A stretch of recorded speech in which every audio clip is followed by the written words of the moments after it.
ಜಮೀನಿಗೆ ನೀರು ಹೋಗಿದ್ದಕ್ಕೆ ಅಣ್ತಂಬಂದಿರ ಮೇಲೆ ಅಟ್ಯಾಕ್ ನಡೆದಿದೆ. ಬೆಳಗಾವಿ ಜಿಲ್ಲೆಯ ಸವದತ್ತಿ ತಾಲೂಕಿನ ಹರಳಕಟ್ಟಿ ಗ್ರಾಮದಲ್ಲಿ ನಡೆದಿರುವಂತಹ ಘಟನೆ ಇದು.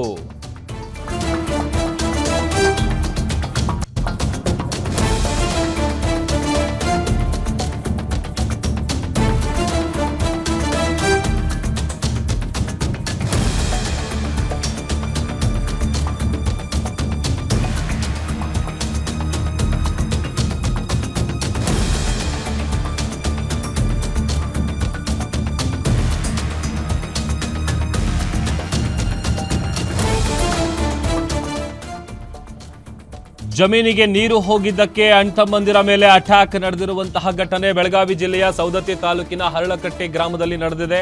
ಕೈಯಲ್ಲಿ ದೊಣ್ಣೆಗಳನ್ನ ಹಿಡಿದು ಜಮೀನಿಗೆ 6 ಜನರು ಬಂದಿದ್ರು. ಇವರು ಹಲ್ಲೆ ನಡೆಸಿದ್ದಾರೆ. ಕಾಶಪ್ಪ ಕಾಳೇನವರ, ಬೀರಪ್ಪ ಕಾಳೇನವರ ಮೇಲೆ ಮಾರಣಾಂತಿಕವಾಗಿ ಹಲ್ಲೆ ನಡೆದಿದೆ. ಕಾಶಪ್ಪ, ಬೀರಪ್ಪ ರಾಮದುರ್ಗ ತಾಲೂಕಿನ ಕಡ್ಲಿಕೊಪ್ಪ ಗ್ರಾಮದವರು. ಹರಳಕಟ್ಟೆಯಲ್ಲಿ 4 ಎಕರೆ ಜಮೀನನ್ನ ಕಾಶಪ್ಪ ಖರೀದಿ ಮಾಡಿದ್ರು.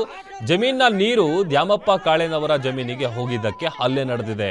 ಹೆಚ್ಚುವರಿ ನೀರು ಪಕ್ಕದ ಜಮೀನಿಗೆ ಹೋಗಿದ್ದಕ್ಕೆ ಒಂದು ಗುಂಪು ಬಂದು ಇಲ್ಲಿ ಗಲಾಟೆ ಮಾಡಿದೆ. ಹಲ್ಲೆಗೊಳಗಾದ ಇಬ್ಬರಿಗೂ ಕೂಡ ಸವದತ್ತಿ ಸರ್ಕಾರಿ ಆಸ್ಪತ್ರೆಯಲ್ಲಿ ಚಿಕಿತ್ಸೆ ಮುಂದುವರೆದಿದೆ.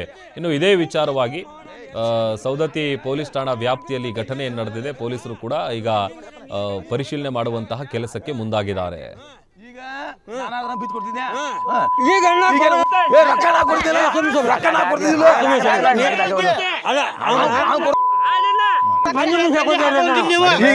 ಈಗೇನ ಬಡ್ಯಾ